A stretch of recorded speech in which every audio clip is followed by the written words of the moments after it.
শবে বরাতে মূলত কি কি আমল আছে? শবে বরাতে কি কি আমল আছে ভাই?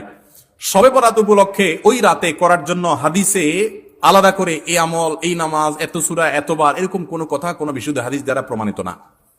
কিন্তু আমরা অনেকে মনে করি শবে বরাতের নামাজ এত রাকাত, প্রথম রাকাতে অমুক সূরা এতবার, দ্বিতীয় রাকাতে তমুক সূরা অতবার, এরকম একটা গদবাদা সিস্টেম আমরা অনেকে বানাই নিছি না?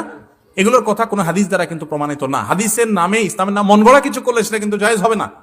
তাহলে আমি কি করতে পারি? মধ্য শাবানের রাত, যেটাকে আমরা শবে বরাত বলি, এই রাতে আল্লাহ তাআলা বান্দাদেরকে সাধারণ ক্ষমা ঘোষণা করেন। এই রাতে একেবারে কোনো মর্যাদা নাই, ব্যাপারটা সেরকম না। মর্যাদা হলো যে আল্লাহ তাআলা বান্দাদেরকে সাধারণ ক্ষমা ঘোষণা করেন। তবে যার ভিতরে অন্যের প্রতি হিংসা আছে, শত্রুতা আছে, তাকে আল্লাহ মাফ করেন না।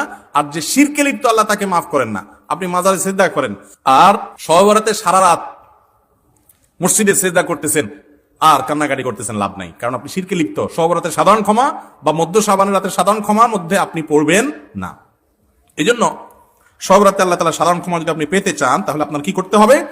আপনার নিজেকে শিরক থেকে মুক্ত করতে হবে। শত্রুতা বিদ্বেষ কারোর প্রতি রাখা যাবে না, সবাইকে মাফ করে দিতে হবে। আল্লাহ আমাদেরকে তৌফিক দান করুন।